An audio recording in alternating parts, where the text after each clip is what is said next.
Quiero iniciar este sermón con un pequeño extracto de, de un libro que se llama Las cartas del diablo a su sobrino de C.S. Lewis. Y este libro trata de una carta de un diablo experimentado a su sobrino que va empezando en el negocio de las diabluras, si podemos ponerlo así, ¿verdad? Y entonces este diablo le dice a su sobrino lo siguiente, y quiero iniciar con esto, dice: nunca olvides que cuando estamos tratando cualquier placer en su forma sana, normal, satisfactoria, estamos, en cierto sentido, en el terreno del enemigo. Ya sé que hemos conquistado muchas almas por medio del placer. De todas maneras, el placer es un invento suyo, no nuestro. Él creó los placeres. Todas nuestras investigaciones hasta ahora no nos han permitido producir ni uno. Todo lo que podemos hacer es incitar a los humanos a gozar los placeres que nuestro enemigo ha inventado, en momentos o en formas o en grados que él ha prohibido. Por eso tratamos siempre de alejarnos de la condición natural de un placer hacia lo que en él es menos natural, lo que menos huele a su hacedor y lo menos placentero. El placer sexual, amado hermano, ha sido creado por Dios mismo, pero Dios lo creó para que lo podamos disfrutar en sus parámetros, en el marco del matrimonio, dentro de una relación entre un hombre y una mujer que se han comprometido delante de él a guardar sus mandamientos, a honrarse fidelidad, a ser una sola carne, como dice Génesis capítulo 2, versículo 24. En el marco matrimonial. Entonces es importante que nosotros podamos entender un poco acerca de este tema, como lo es la intimidad, como es las relaciones sexuales, como lo es el placer sexual, donde lo importante es glorificar a Dios cuando nosotros lo hacemos. Totalmente contrario a lo que enseña el mundo, a lo que nuestra propia carne quiere, que es el egoísmo, satisfacerse a uno mismo, pensar en uno mismo. Y ese es un craso error de hoy en día, que ocupamos algo diseñado por el Señor, como es el sexo, como es las relaciones sexuales, lo ocupamos para nuestro propio placer, para nuestro propio deleite. Nuestro egoísmo está de por medio, pero no fue así diseñado por Dios. Dios lo diseñó para que hombre y mujer lo hicieran dentro del matrimonio, para que se dieran a ellos mismos dentro del matrimonio. Lo importante no eres tú, esposo, no eres tú, esposa, es satisfacer sexualmente a tu cónyuge, es entregarte totalmente a esa persona. Y eso es lo establecido por el Señor. Pero el hombre, por causa del pecado y la rebeldía en su corazón, busca los medios para ir en contra de lo determinado por Dios. Si Dios dice a la derecha, el hombre quiere ir a la izquierda. Si Dios dice esto es un cuadrado, el hombre quiere que sea un círculo. Si Dios dice en su palabra que las relaciones sexuales son dentro del matrimonio, el hombre lo quiere hacer fuera del matrimonio. Y el problema, hermano, que no ha sido diseñado de esa manera. Solteros, honren, glorifiquen a Dios en su soltería, cuidando sus cuerpos para glorificar al Señor, guardándose para glorificar su santo nombre. No estés buscando andar en cama, eso no glorifica al Señor. Eso es algo abominable ante los ojos del Señor, por Dios. Estamos en un mundo donde hay una libertad sexual, donde el hombre y la mujer se acuestan sin un compromiso serio delante del Señor y pensamos y toleramos y decimos, está bien. No, no está bien, amado hermano. No es lo que Dios ha estipulado en su palabra. Toda esa inmoralidad sexual es producto de un corazón lejos del Señor, de egoísmo, de la rebeldía que hay en el corazón, lejos de lo establecido en su palabra. Ahora, vamos a profundizar en este versículo y vamos a entender la importancia de las relaciones sexuales dentro del matrimonio y qué es lo que dice la Biblia con respecto a ello. Y el primer punto que vamos a ver en esta mañana es que el sexo ordenado por Dios responde a su diseño. Mira el versículo 1, dice: en cuanto a las cosas que me escribieron. Comillas, bueno es para el hombre no tocar mujer. Durante todo el desarrollo de esta carta a los Corintios, nosotros entendemos que ellos tenían muchas inquietudes y lagunas en su manera de pensar. Habían olvidado lo que es la esencia del evangelio. Habían olvidado de profundizar en el evangelio del Cristo crucificado. Ellos pensaban que ese mensaje del Cristo crucificado era para principiantes. Pero el evangelio es algo que toda la vida nosotros vamos a estudiar y nunca vamos a dejar de aprender. Y por consecuencia nunca vamos a dejar de practicarlo. Ojo, que en el capítulo 6 el apóstol Pablo termina diciendo en el versículo 18: huyan de la fornicación. Todos los demás pecados que un hombre comete están fuera del cuerpo, pero el fornicario peca contra su propio cuerpo. ¿O no saben que su cuerpo es templo del Espíritu Santo que está en ustedes, el cual tiene de Dios, y que ustedes no se pertenecen a sí mismos porque han sido comprados por un precio? Por tanto, glorifiquen a Dios en su cuerpo y en su espíritu, los cuales son de Dios. Pablo introduce lo que va a abordar en este momento de una manera tan sabia. Le estaba diciendo: ocupen su cuerpo para las cosas que glorifiquen al Señor, porque su cuerpo le pertenece a Dios. En su cuerpo está el templo y la morada del Espíritu Santo. Actúa conforme a esa gran verdad. La inmoralidad no es correcto. Huye de la fornicación. La homosexualidad no es correcto. Ese libertinaje sexual no es correcto. Era algo que Pablo estaba intencionalmente atacando en este momento. Han sido comprados por la sangre de Cristo y deben de vivir de acuerdo a esa verdad, glorificar a Dios con nuestro cuerpo, porque nuestro cuerpo le pertenece a Él. Ahora, inicia este capítulo 7 y aborda el quinto de 10 temas acerca de cómo abordar ciertos problemas que hay dentro de la iglesia de Corinto a la luz del evangelio. Y el principio que gobierna todo, o que permea todo este capítulo 7, es el siguiente: que debemos de permanecer en la condición en la cual hemos sido llamados. Y es algo que él toca desde el versículo 17 en adelante, ya más específicamente. Este capítulo 7 habla acerca de las relaciones sexuales en el matrimonio, habla acerca del celibato, habla acerca del divorcio, habla acerca del matrimonio en sí. Tanto que aprender en este capítulo 7, pero el principio es permanecer en la condición en la cual hemos sido llamados. Así que estos versículos del 1 al 6 habla acerca de la intimidad sexual. Es un tema que muchas veces no se toca desde el púlpito, son temas tabú.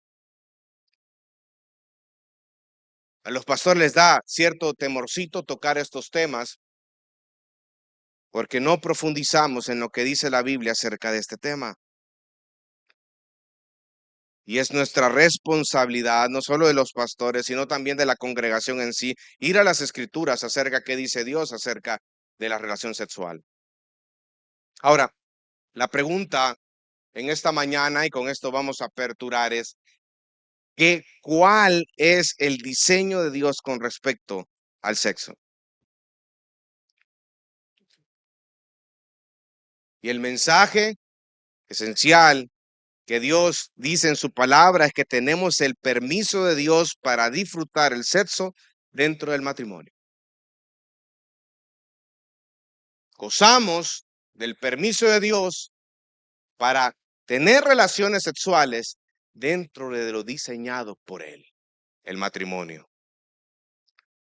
Eso es algo tan importante y crucial que el creyente lo entienda, lo digiera, y si estás casado y hay un compromiso de por medio delante de Dios, tú gozas con el permiso de Dios para disfrutar el placer sexual. Vamos a Génesis capítulo 2, versículo 24. No vayan a perder primera carta a los Corintios. Génesis capítulo 2, versículo 24. Este es un versículo que muchos ya hemos conocido. Prácticamente en este versículo nos habla acerca de ciertos parámetros de cómo se debe relacionar un hombre con una mujer dentro del matrimonio. Y ojo, que es antes de la caída. Ya vamos a abordar un poquito más acerca de eso. Mire, dice Génesis 2:24, por tanto, el hombre, ¿qué dice ahí, hermanos? Dejará a su padre y a su madre y después, y se unirá a su mujer y serán una sola carne. Nos da tres aspectos, tres mandamientos claves acerca de la relación entre un hombre y una mujer dentro del matrimonio. En primer lugar, dice, por tanto, el hombre dejará a su padre y a su madre. Eso nos da a entender que cuando nos casamos debemos de dejar de depender de nuestros padres o de nuestros familiares. Como dice por ahí el dicho, ¿verdad? El que se casa, casa quiere, dicen por ahí, ¿verdad? Y eso es cierto. Desde el inicio, cuando el hombre y la mujer se casan, ahora la mujer que desde por años ha estado dependiendo de sus padres, ya no está en jurisdicción de sus padres, ahora pasa a la jurisdicción de su esposo. Ahora es el esposo el que tiene que velar por las necesidades básicas de su esposa. Por eso uno de los consejos que nosotros damos a la hora de esas parejas que están a punto de tener un matrimonio, de establecer un compromiso matrimonial delante del Señor es, vivan solos. ¿Por qué, hermanos? Porque los primeros meses de matrimonio son meses en el cual tanto el hombre como la mujer, como el esposo y la esposa, tienen que aprender a convivir juntos. Tienen que aprender a establecer las bases, la dinámica del hogar. Ahora, imagínate que está la mamá del esposo ahí, ¿verdad? En tu casa, ¿verdad? Jenny, tu esposa te está haciendo unos huevitos con cebollita morada, ¿verdad? Y tomate, y está con todo y haciendo los frijoles, ¿verdad? Viene la esposa, ¿verdad? Y tratando de, de que su esposo tenga un buen plato de desayuno antes de irse a trabajar, como buen hombre bíblico. Y aparece la mamá del esposo y le dice, así no le gustan los huevos a mi hijo. A él no le gusta la cebolla morada, ni mucho menos el tomate. A mi hijo le gustan los huevos solos. ¿Por qué le está haciendo así? ¿No lo conoce usted? Yo he sido mamá por él 35 años. ¿Qué cree que causa eso en el corazón de la esposa?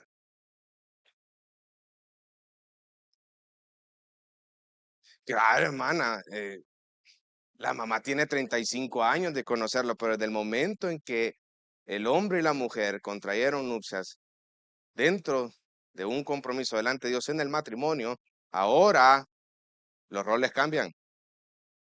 Ahora la prioridad de su hijo es su esposa antes que su mamá. ¡Ah! No estoy hablando tampoco que vamos a deshonrar a nuestros padres de ninguna manera, pero hay que establecer los límites desde el inicio. Entonces los primeros meses de matrimonio son meses en los cuales, es irónico lo que voy a decir, ¿verdad? Pero se van a jalar los pelos, porque tienen que acostumbrarse a vivir juntos. Cada quien viene a acostumbrarse a vivir en su familia y ahora son un matrimonio y empiezan a actuar en esa dinámica dentro del matrimonio, se empiezan a conocer más acerca de las cosas que tienen, pero para eso, y lo vamos a abordar más adelante, tiene que haber una buena comunicación. Entonces, cuando dice en Génesis 2:24 que el hombre, por tanto, el hombre dejará a su padre y a su madre, y se está diciendo que debemos de dejar de depender de nuestros padres o de nuestros familiares. Tenemos que llegar a depender de nuestro cónyuge para la satisfacción de todas nuestras necesidades.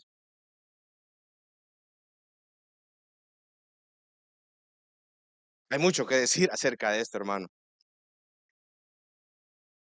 Y ojo, cuando los padres de cada uno de los cónyuges tengan la misma sintonía, eso es una ayuda también. No estoy diciendo que no le diga que no, que si su mamá o su papá le regala un platito de frijoles, huevo, no, que ya no depende, no, reciba. Bueno, hermano, no cocina. Pero tiene que aprender a establecer los límites. Las decisiones dentro del matrimonio se dan entre hombre y mujer, ¿no es cierto? Los padres, su rol es aconsejar a sus hijos. Y parte de la honra de los hijos es tomar en cuenta el consejo de sus padres, pero tomar en cuenta el consejo de sus padres no necesariamente es seguir el consejo de ellos. Y los padres tienen que entender que los hijos tienen que crecer, que los hijos tienen que madurar en la toma de decisiones, que van a haber malas decisiones en las que van a tomar, que van a ser buenas decisiones que van a tomar. Por tanto, dejará el hombre a su padre y a su madre. Y ahí dice del versículo 24, y es el segundo mandamiento, y se unirá a su mujer. El hombre es el responsable de mantener el matrimonio unido a su esposa. Mantenerse juntos inseparablemente de tal modo que cada uno llegue a ser parte del otro. Esto, en su esencia, es que el hombre debe de estar totalmente dedicado a su única esposa. No son 2, 3, 4, 5, 10, hermano. Única esposa, totalmente dedicado a ella. Y se unirá a su mujer. Fidelidad. Se dan cuenta cómo desde el inicio de Génesis 2:24, el principio que gobierna, lo que gobierna acá es glorificar al Señor. Pero ¿cómo glorificamos al Señor? Amando como Cristo nos amó también. Entregando, dándonos por otros. Se unirá a su mujer y dice el versículo 24, y serán una sola carne. Y ese es el tercer mandamiento que habla acerca de la relación entre hombre y mujer dentro del matrimonio. Y se nos ordena a unirnos en unión sexual. Una sola carne significa unidad sexual, hermano. Dios había diseñado el matrimonio para que dentro del matrimonio se diesen las relaciones sexuales. Y ese matrimonio trajo compañerismo, trajo unidad y trajo deleite. Así lo estableció Dios. El plan de Dios con respecto al placer, amado hermano, no ha cambiado. Cuando descubrimos los numerosos detalles físicos en nuestro cuerpo que podemos disfrutar con nuestro cónyuge, podemos estar seguros de que Dios lo ha diseñado para que podamos experimentar una plena satisfacción en la relación matrimonial.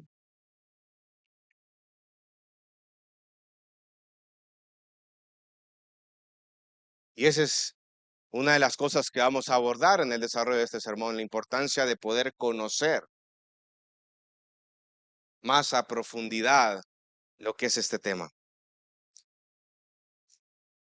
La relación sexual, amado hermano, en el matrimonio recibe un fuerte énfasis porque estaba diseñado para revelarnos algo acerca de Dios y de su relación con nosotros. Vamos a Efesios capítulo 5, versículo 31.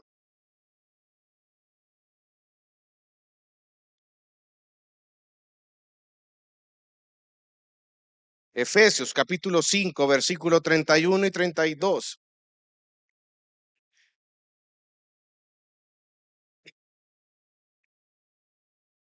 Dice el Señor en su palabra: por esto el hombre dejará a su padre y a su madre y se unirá a su mujer y los dos serán una sola carne. Y le dice el versículo 32, grande es este misterio, pero hablo con referencia a Cristo y a la iglesia. La unión sexual mutuamente satisfactoria, llevada a cabo en forma y con amor, es la manera en que Dios nos demuestra una gran verdad espiritual. Y ve usted como el apóstol Pablo habla acerca, toma ese Génesis 2, 24 y en el versículo 32 de Efesios dice, grande es este misterio, pero hablo referencia a Cristo y a la iglesia. Nos enseña la mejor historia, que Cristo murió por nosotros y cómo estamos íntimamente unidos con Él. Cristo ama a su iglesia. La relación entre el esposo y la esposa se puede disfrutar de esta manera porque esta relación está diseñada para ilustrar el interminable, inagotable amor de Dios hacia su pueblo. Es por ello que el intercambio sexual se debe dar en el contexto de una dedicación permanente. Darse en totalidad hacia la otra persona.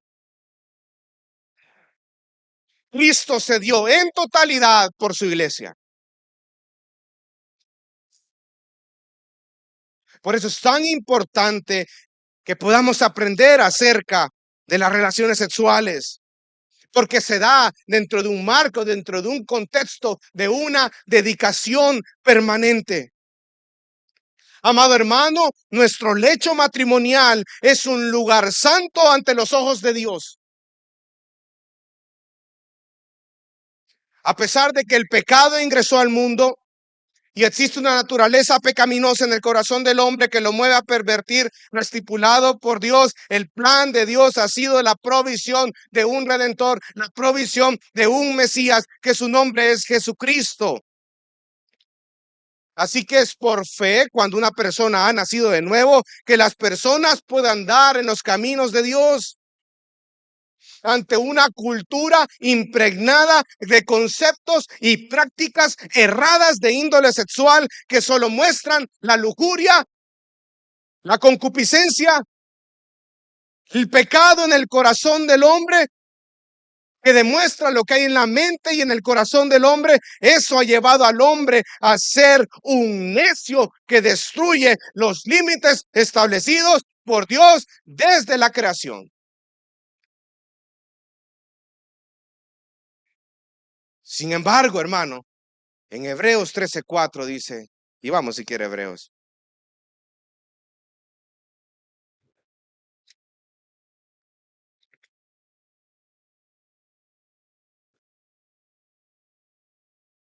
Hebreos 13:4.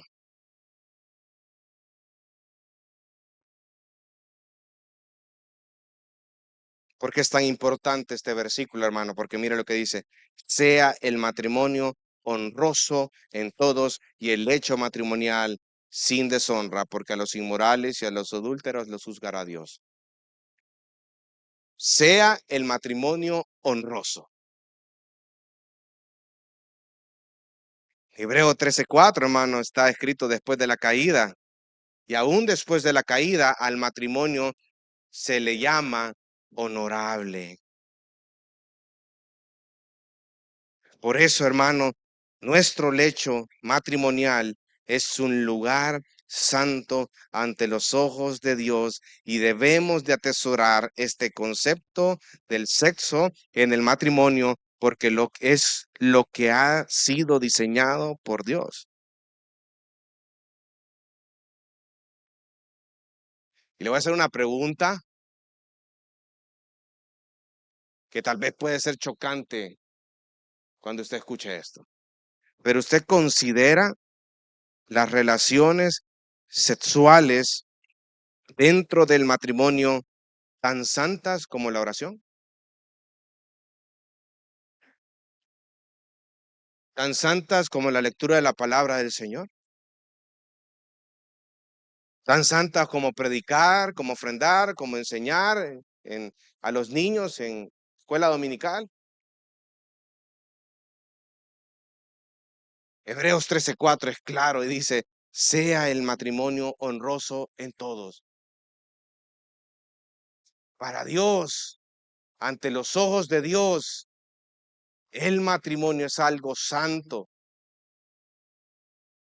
El hecho matrimonial es algo santo. Por eso es tan importante, amado hermano, que podamos entender del tema, porque cuando vamos en contra de lo estipulado por Dios, estamos actuando en contra de lo que su honorable y santa palabra dice, en pecado. Ahora se da cuenta por qué el adulterio es tan aborrecible delante del Señor. Ahora se da cuenta por qué la fornicación es tan aborrecible delante del Señor. Ahora se da cuenta por qué el homosexualismo es tan aborrecible delante del Señor. Ahora se da cuenta por qué el bestialismo es tan aborrecible delante del Señor. Ahora te das cuenta por qué la pornografía es tan aborrecible delante del Señor. Porque ataca el diseño establecido por Dios en su palabra. Génesis 2:24, porque para Dios el matrimonio es algo santo, es algo honroso, creado por Él.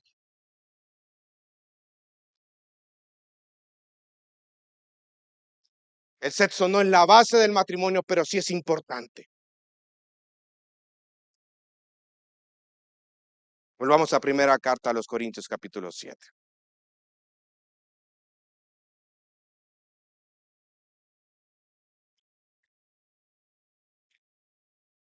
Ahora bien, luego de haber estudiado un poco acerca de lo que enseñan las escrituras con respecto al placer sexual, vamos al versículo 1, mire, de primera carta a los Corintios capítulo 7.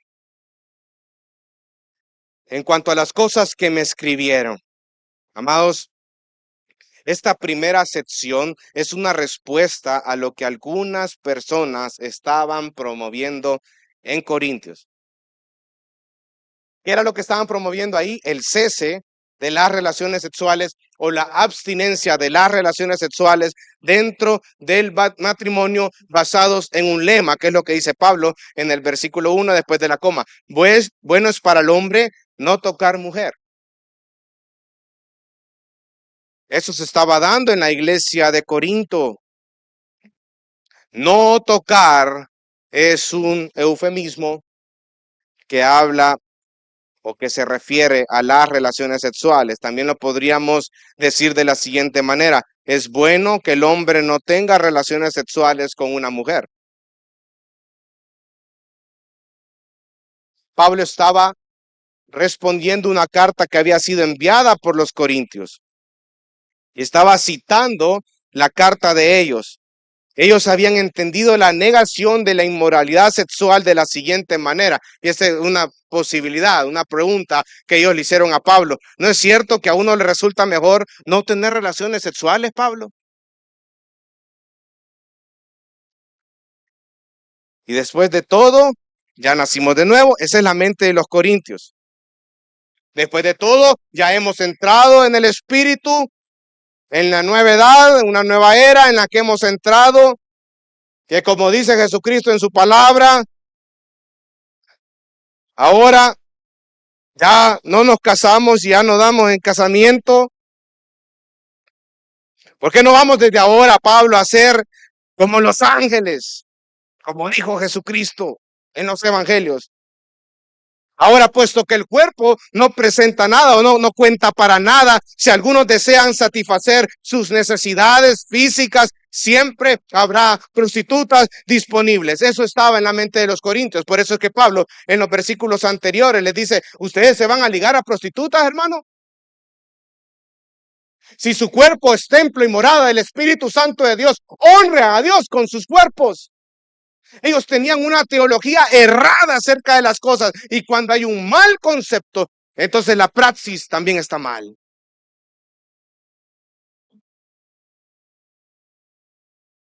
Cómo distorsiona el no conocer el evangelio, cómo distorsiona ya en la manera práctica el no estudiar las escrituras. Eso estaba en la mente de los corintios. Y esta es una idea fuera de lugar, hermano, que lo que denota es la carnalidad en el corazón de los corintios, buscando acomodar su pecado a la vida en el evangelio.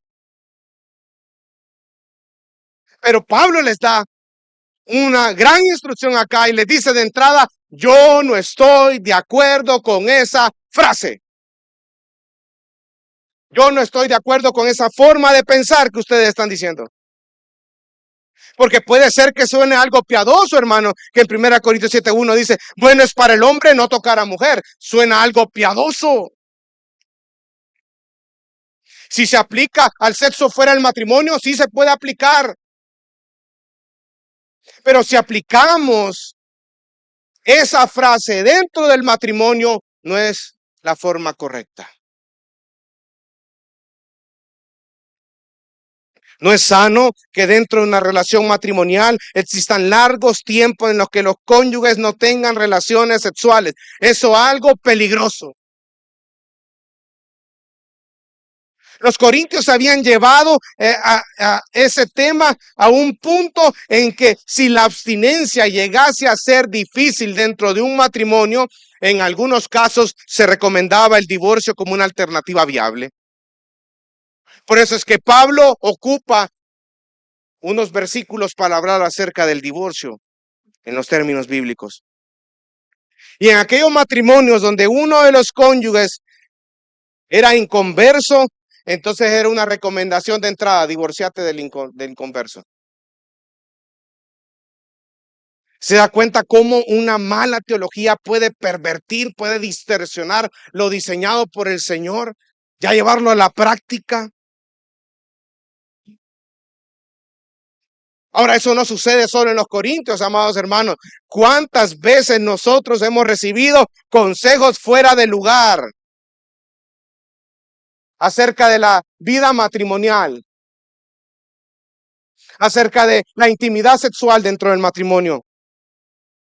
¿Cuál es tu parámetro a la hora de poder estudiar o de poder practicar la intimidad sexual?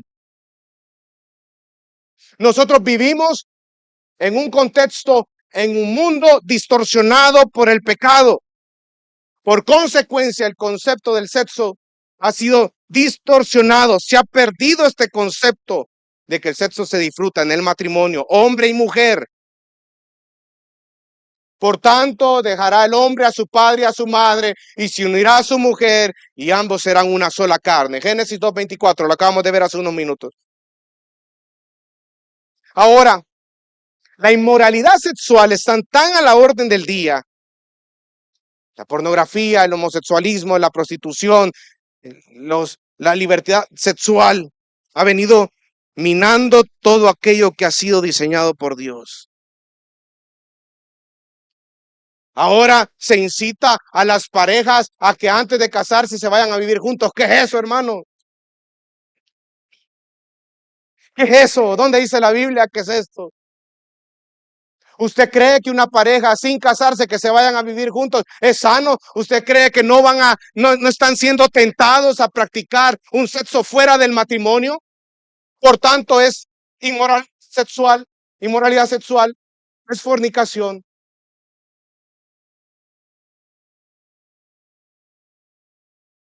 El problema es que hoy en día tratamos de que el mundo enseñe a nuestras familias cómo deben de direccionar su vida y los padres no están tomando la responsabilidad de una manera seria de instruir a sus hijos en los caminos del Señor, porque una cosa es el Señor y otra cosa es el mundo. Y lo que prevalece es el Señor. siempre. ¿Y qué hacemos los padres ante esta agenda del mundo de la libertad sexual? Cruzarnos las manos y no hacemos nada. Evitamos tocar esos temas con nuestros hijos que están adolescentes. Aunque tú evites tocar ese tema ante tu hijo adolescente, el mundo le ofrece un montón de horas dándole información errada acerca de lo que es la sexualidad. Y después no te sorprendas que tu hijo de una noche a la mañana quiere llevar una vida aborrecible delante del Señor. La crianza involucra tiempo con nuestros hijos. Dice la palabra acerca de ello. Usted tiene que invertir tiempo en sus hijos, hermano. Para que ellos, si Dios tiene misericordia, lo hacen nacer de nuevo, pero que ellos entiendan qué es el Evangelio de Cristo y que hay un Dios soberano que gobierna todas las cosas y que nuestra vida tiene que ir conforme a lo estipulado por Dios en su palabra.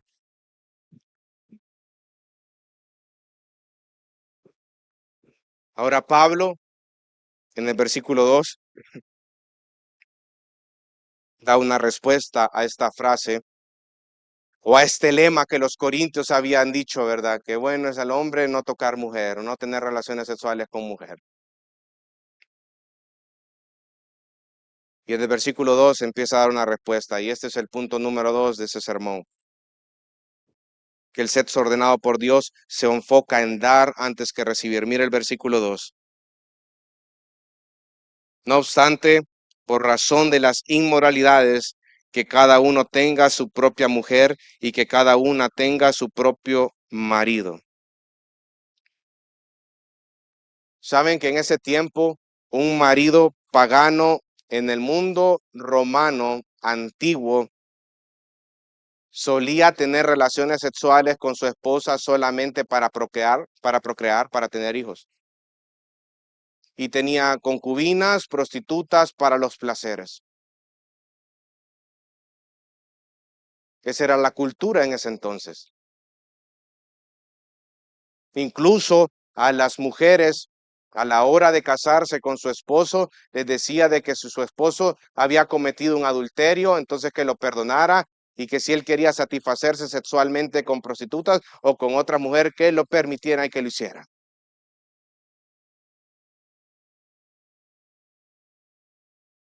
Ese era el contexto en el cual Pablo está escribiendo esta carta, hermano. Dice el versículo 2, no obstante, ¿por razón de qué? De las inmoralidades. Y este es el inicio para empezar a refutar la postura errada de los corintios. Esa manera que están enseñando Corintios acerca de la abstinencia dentro del matrimonio está estrictamente prohibida. ¿Cuál es la razón por la cual yo sostengo esto? Por las inmoralidades sexuales. Es decir, las relaciones sexuales ilícitas entre personas no casadas. Por causa o por razón de las inmoralidades. Mira el versículo 2, dice que cada uno tenga su propia mujer y que cada una tenga su propio marido. Esposos, disfruten de una vida conyugal completa. Cuando dice tener, está hablando acerca de poseer sexualmente o estar casado o mantener relaciones sexuales con un hombre, con una mujer de una forma continua, regular. Y en este caso lo que transmite este versículo es que cada hombre que ya esté casado continúe teniendo relaciones sexuales con su propia esposa y viceversa, con regularidad. Es la forma de poder o el camino de poder evitar la inmoralidad sexual. Es peligroso tener relaciones sexuales afuera del matrimonio y de igual manera es peligroso no disfrutar el sexo dentro del matrimonio regularmente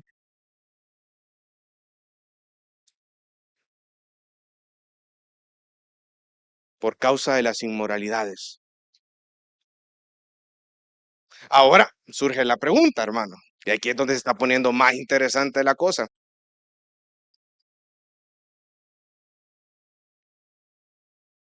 ¿Con cuánta regularidad debemos de practicar las relaciones sexuales dentro del matrimonio? Y antes de que le pegue un codazo a su esposa, ¿verdad? Como para que ponga atención. Y antes de yo dar un número, de entrada les digo que no les voy a dar ningún número, sino que es algo consensuado en el matrimonio. La frecuencia sexual. La Biblia nos da ciertas luces para definir lo que se refiere a la frecuencia sexual. Y de entrada les digo que es algo propio de cada matrimonio. Mire 1 Corintios 7:4 dice, la mujer no tiene autoridad sobre su propio cuerpo, sino el marido, y asimismo el marido no tiene autoridad sobre su propio cuerpo, sino la mujer. En primer lugar, ¿cuánto es lo normal, pastor, acerca de esto? Lo necesario para satisfacer al cónyuge. Y ojo que muchas veces cuando es este tema, las mujeres se preguntan, las esposas dicen, pastor, pero es que este marido, este sí, no se sacia, ¿verdad? Hermana, debes de tener una plática seria con tu marido acerca de ese tema. Y viceversa también, porque la Biblia manda a satisfacer sexualmente al cónyuge. Primera de Corintios 7:5 dice, no se priven uno al otro, excepto como un acuerdo y por cierto tiempo para dedicarse a la oración, vuelvan después a juntarse a fin de que Satanás no los tiente por causa de falta del dominio propio. El segundo principio es acerca de la frecuencia sexual, es que tiene que ser lo necesario para no caer en tentación.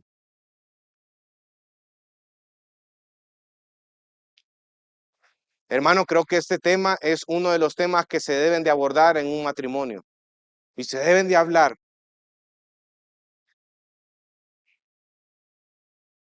Y creo que el hablar de este tema implica amar a la otra persona. ¿Cuántos problemas nos ahorraríamos si tan siquiera tuviéramos una comunicación efectiva dentro del matrimonio? Entonces ya dijimos de que en cuanto a frecuencia sexual, primero es lo necesario para satisfacer al cónyuge, lo necesario para no caer en tentación y tercero, lo necesario para ser considerado con el cónyuge. Filipenses 2:3-4. Humildad.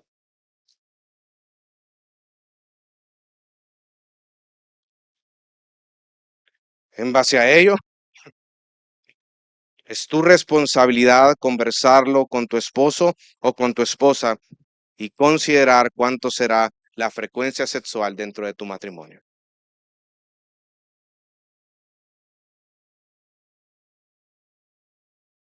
Pero debe haber consideración en ambas partes. Creo que, y lo vamos a ver en el próximo sermón porque ya se nos acabó el tiempo, hermano.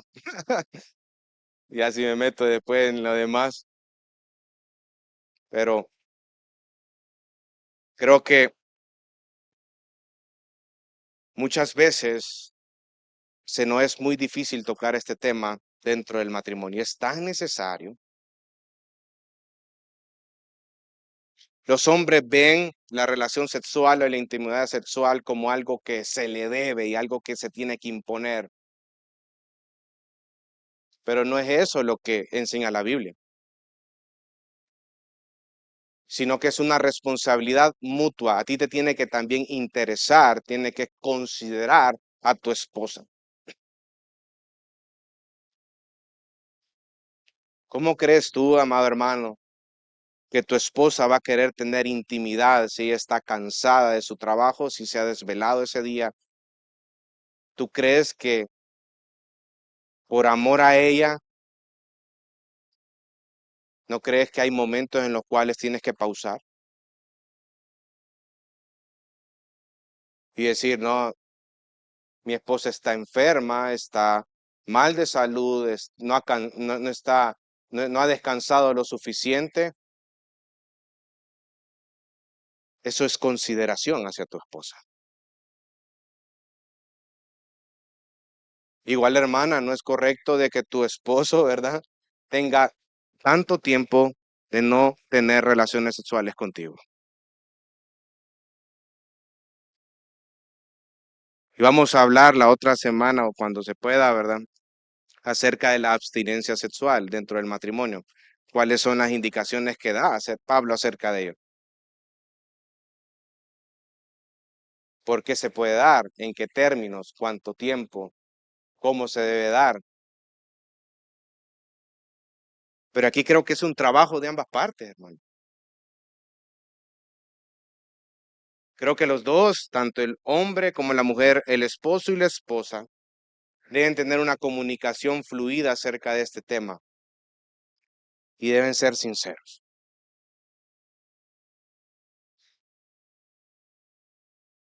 Y creo que cuando el principio que gobierna todo esto es lo estipulado por la palabra, es darme a la otra persona, estamos honrando al Señor, amando a la otra persona y no dejando que el egoísmo sea lo que marque nuestra percepción acerca de la relación sexual. Porque el egoísmo es uno de los principales problemas cuando hablamos de la relación sexual, hermano. Porque por el egoísmo es que muchas personas caen en la inmoralidad sexual.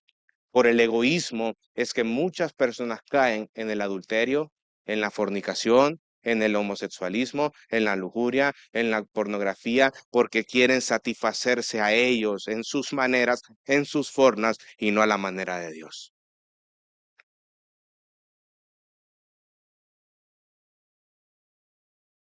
Ahora, cuando hay amor hacia el cónyuge, la cosa cambia. Cuando hay consideración hacia el cónyuge, la cosa cambia. Cuando hay comunicación en la relación matrimonial con respecto a este tema, las cosas cambian. Por eso, uno a medida se va adentrando en este tema, uno se va dando cuenta que a medida va entendiendo este tema, uno tiene que aprender a dar al otro antes de recibir a uno primero. Lo vamos a dejar acá, amados hermanos. Vamos a cerrar nuestros ojos y vamos a orar.